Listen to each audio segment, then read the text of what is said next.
Hey everybody, how you guys doing? My name is Crazy Jester and welcome to another episode of U-Boat, and it has been a while. And to start things off, I know I usually kick these videos off with kind of a introduction, diary style as to how we're doing, what the crew feels, but I figured I'd do something a little different this time around.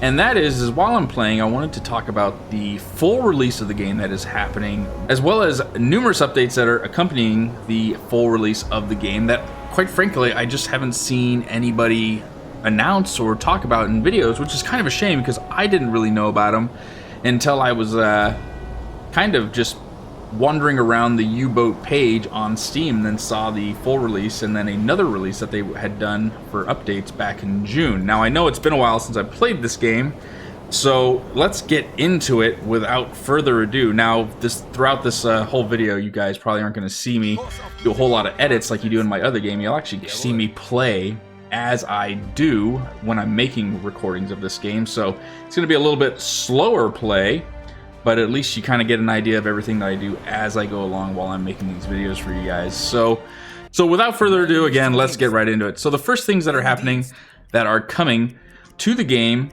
and this was announced back in June, is a new voiceovers. Now, a lot of the game that we see when we play this it's just, I feel like it's just one actor that's doing the voiceovers. Every time you hear someone from your crew talk, it sounds like the same voice actor, and maybe little different tones of what he's saying.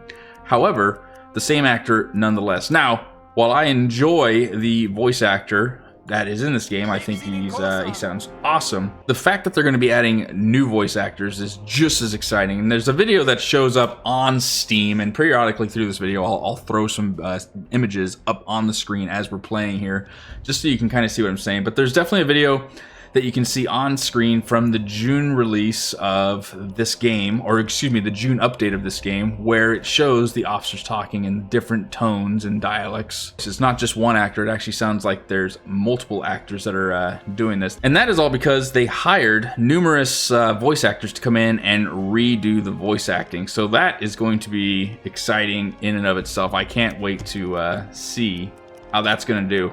Each one of them sounds super different, from high tones to low tones. It almost sounds like different dialects of German, if you will, like from the north, from the south, eastern, west, or eastern and western Germany.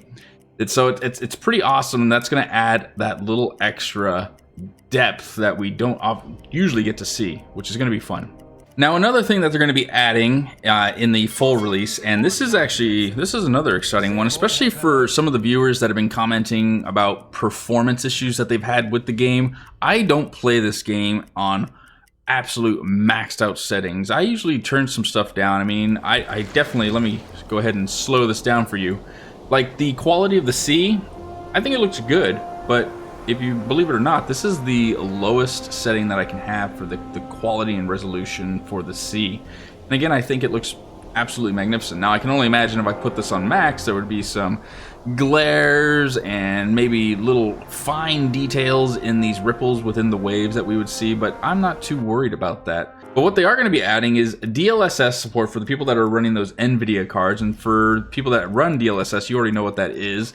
For people that aren't too familiar with it, I don't know the full explanation as to what DLSS is. Essentially, though, is you can check the DLSS in the settings options, and it allows the game to run a lot smoother while you have graphics on a higher setting. At least that's what I'm gathering from it, is you can still have not maybe maxed out graphics, but you can have pretty good graphics going. And it does something to where the latency of the game is fixed. So maybe where you're struggling with 50 frames per second on certain settings, well, you activate this DLSS, and now that 50 frames per second has just jumped up to 90 frames per second. So you have a game all of a sudden that was going from relatively choppy to now is actually running pretty smooth. But another thing that they're bringing out, and I haven't heard of this before, so I'm going to definitely be looking it up to do a little bit more research on how it looks and look at video games that are maybe utilizing this. And that is a program or a option that's going to be called AMD Fidelity FX Super Resolution 2. Now again, I have never heard of this. Don't know what it's about. And but apparently it's going to be just as good. It's another option such as DLSS, where it's going to sharpen the edges and make things look good and kind of get rid of anti-aliasing, so you don't have to check that. This will kind of take its place. So it's exciting, because I haven't heard of that before, and I really want to do my research to see just what that is. But it shows you just how much of an extra step the creators of Ubot are going to actually make this game look incredible. So that is, I'm very excited to see that. Can't wait to see those in use, and when this full release happens, how it's going to work and how the game is going to look with DLSS and or the Fidelity FX activated. I think it's going to look pretty incredible, if I do say so myself. Really quick, let's go ahead and try and get into a good range here. I'd like to try and get a kilometer out before we go into the next things here. There we go. And then we can start trying to identify this ship that's coming out here. First kill while we're on this little episode here. I'm excited. Now, one of the things I did take note to immediately, which was in the video, I think it was on the, I believe it was the October 12th release of the developer updates. Might have been the June one. However, there's a video, and when you play it, one of the first things you see is a Japanese U-boat. Now, that tells me right off the bat that we are quite possibly are looking at a Pacific campaign opening up for U-boat. I don't know if that's true or if it's not, but we could see somewhere along the lines a possible Pacific campaign opening up, and that is very exciting. So if it is, I don't know how much my history kind of runs a little thin in terms of how much the Germans were involved in the Japanese side of the campaign, but I don't know if U-boat operations were taking place over in Japan, if there were ever any ships sunk by German U-boats. I would certainly have to do my research on that just to see how much the Germans were involved with the Japanese campaign in the Pacific. But the sheer fact that we have another faction coming in, and we possibly will be able to see a new campaign, that is very, very exciting. All right, let's see how fast this guy is going. Let's go ahead and stop, set 9 knots. Well, you know what? He's actually booking it. A little shocked, actually. We have a distance. Let's see. We're actually pretty close, much closer than a kilometer. It looks like we're looking at 760. All right, well, let's go ahead and get everything ready. We have everything cut out. Let's go ahead and load 2-1. We'll increase that to 40 knots. We'll have a depth of 2 meters.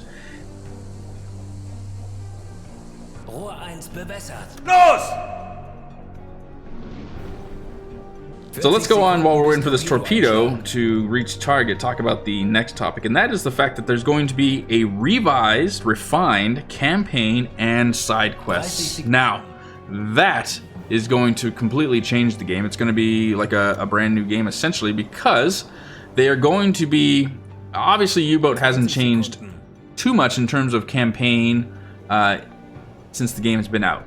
They did recently add some things which have made it a joy to play, but the sheer fact that they're going to be refining the whole campaign, it's going to be like a brand new game, if you will. And then they are also going to be refining side quests. Now, I don't know if that means that they're going to be adding different types of side quests or changing the side quests that we have now, but I'm really excited to see how they are going to refine and change the campaign. If they're going to add...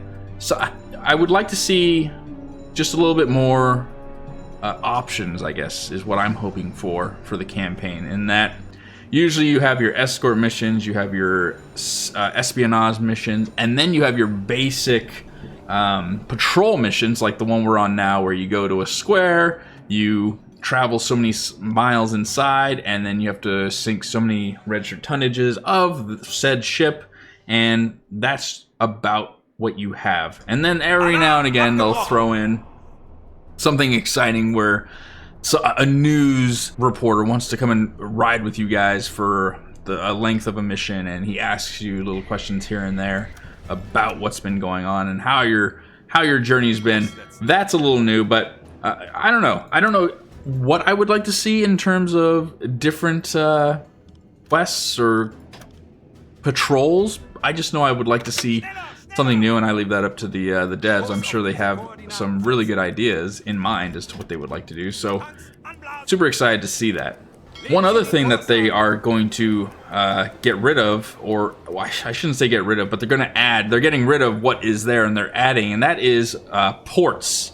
And a good example, let's go ahead and slow down here first so we can see if there's anything worthwhile in these ships. But a good example is if we go up here to Northern England and we try and go to RAF Dundee base here. We've been here before, and it was like mid-video, I was making it and getting into the storyline. I was super excited, and I got all the way to RAF Dundee, and it wasn't there. There wasn't anything there. In fact, there was a sign that said coming soon. Not on the land, but I think the actual Dundee, or there was something that popped up on the map here that said, hey, coming soon, sorry.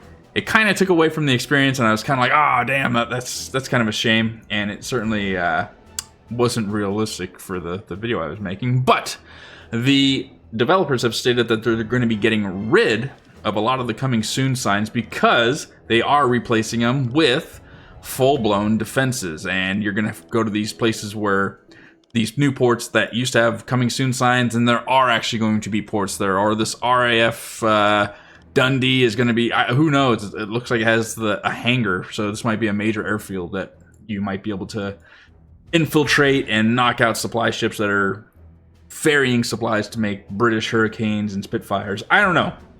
But the fact that they're going to be adding a lot of this new stuff is pretty exciting. Maybe it's even they're going to be having these airfields here to where it's going to be a lot more tricky and more difficult for you to do patrols around here, because now that there are RAF airfields nearby, they're going to be able to act fast, scramble the fighters, and start harassing the hell out of you in the water as you're just trying to get to your place. Either or, it all seems pretty damned exciting. Survivors, oh yes, Mr. Dick Young and Ron Yates, you are now prisoners of war. And onward to our next little journey. Whatever that, I'd like to try and get close to the Royal Air Force of Gibraltar, Port of Gibraltar, and see if we can't get any good ships, but we'll just continue our little journey through here. Forward 3, please. We are already doing forward 2. We'll go forward 3 and start our way down. It's only 8:21 in the morning, so we have plenty of targets to come across. Now, as I was reading through the updates as what's to come, I have to say, the most exciting thing, by far, that I have come across and read is the sheer fact that they are adding not 1, not 2, but 5 new U-boats that are going to be playable. And that is going to be the Type 2A, the Type 2D, the Type 7B, the Type 7C, and the Type 7C-or/41. And in the future, they're going to be adding the Type 9, which was a behemoth of a freaking U-boat, as well as the Type 21, which is a fully electric, I guess, U-boat. I don't know much about that one, but I'm going to have to look up and see what it's all about. And those are going to be coming in the future. They won't be available upon the initial release, but they are coming out. How awesome is that? Now, the exciting thing is not only are they brand new U-boats that we get to play, but the one thing I have been saying, I think since the beginning, at least almost the very beginning of when I was starting these U-boat series, is that I love playing this U-boat. I like how simple it is.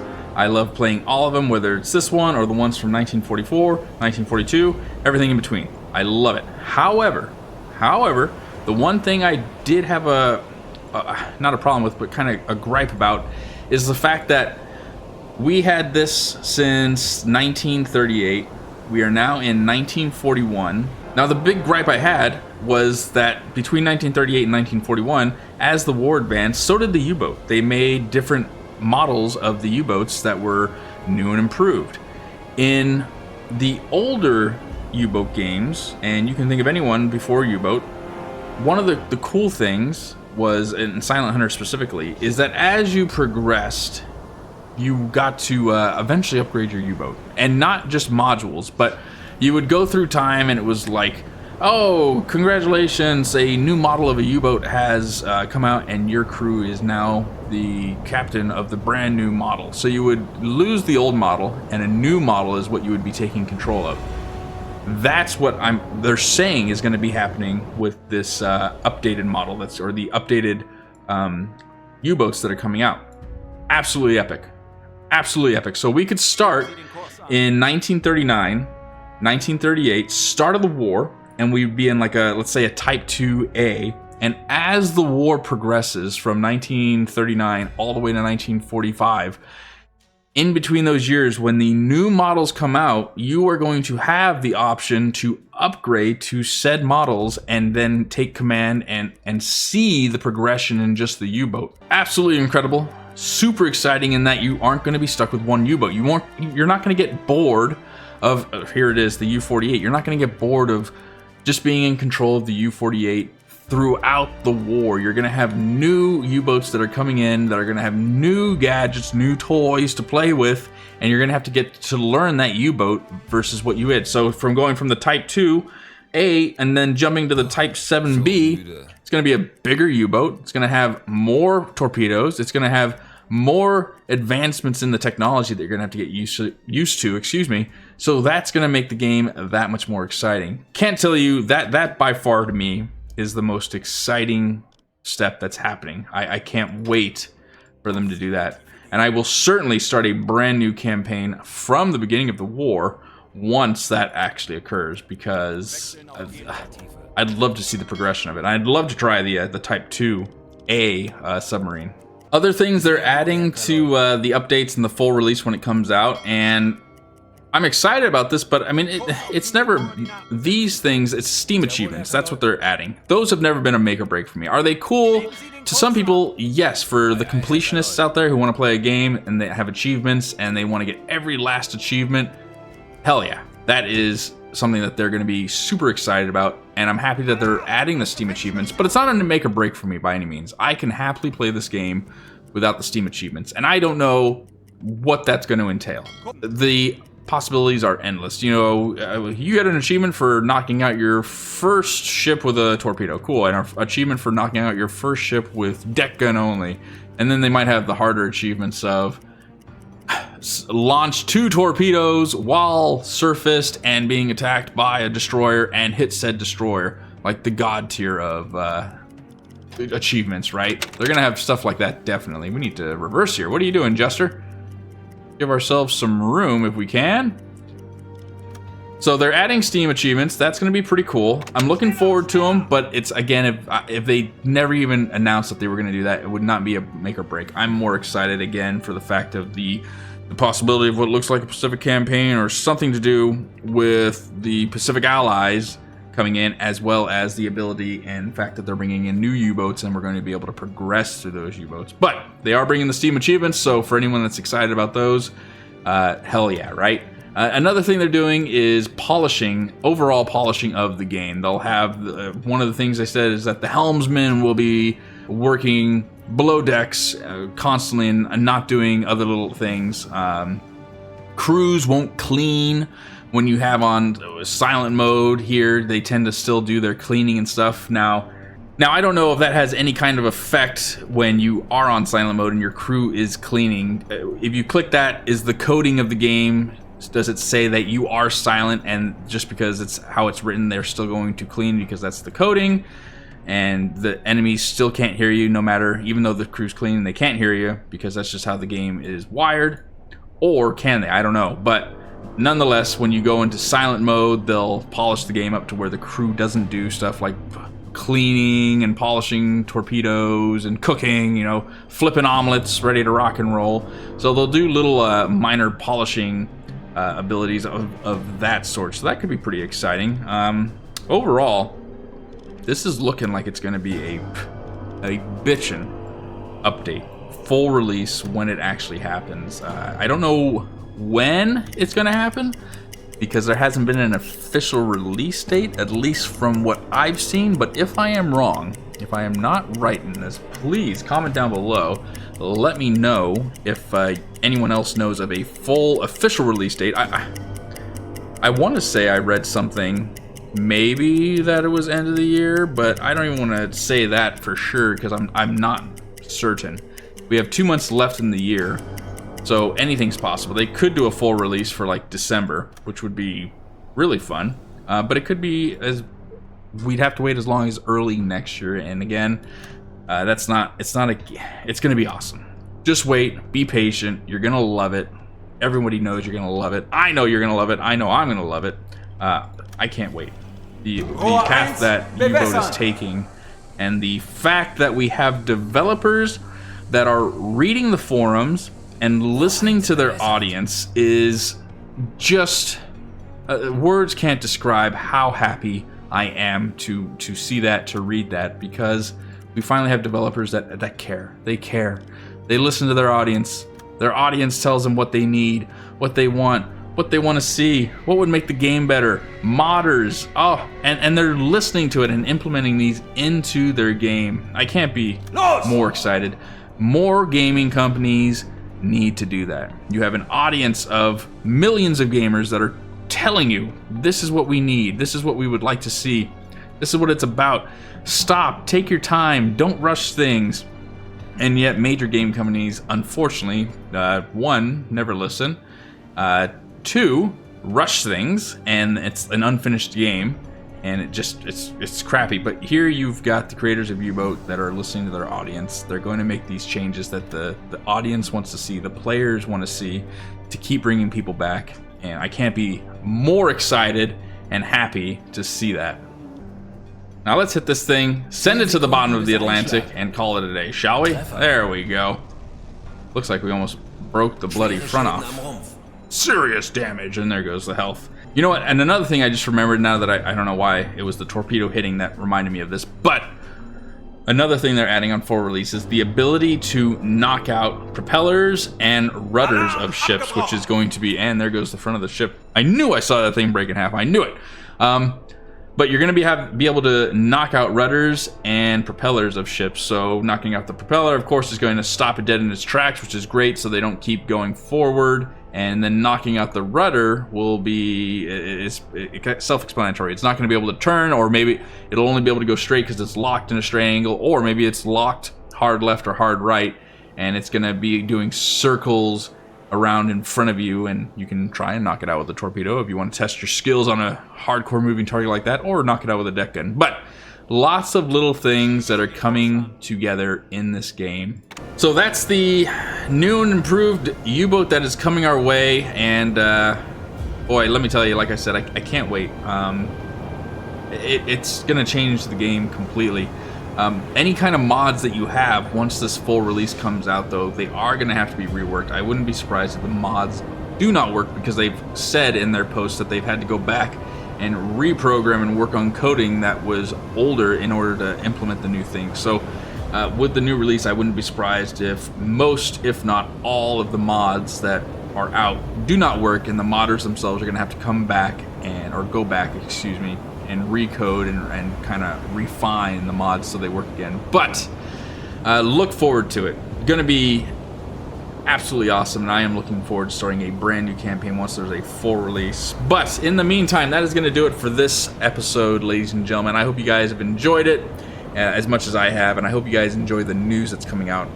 We are nearing the Gibraltar, or the port of Gibraltar. I'll continue this episode so we can actually get in there and try and do an infiltration. I just didn't want to do it while I was explaining everything, because I want to be able to pay attention and make sure I'm not going to get knocked out by some port mine or destroyer that comes up from the rear. But in the meantime, if you guys have enjoyed it, please comment down below. Let me know what you guys think of the updates and what you would like to see and hope for in the new updates and the full release of the game that is coming out. Likewise, please hit that thumbs up button. It helps me out, helps this channel out, and helps get this video out to many more so they can see it. And if you are new to this video and new to this channel and want to see more on the UBOAT series and many other series that are coming out, please hit that subscribe button. Anyways, I'm going to get back at it and start heading towards the port of Gibraltar, and in the next episode we're going to get into some disgusting torpedo action here. But in the meantime, I hope you all have an incredible day. Take it easy, okay?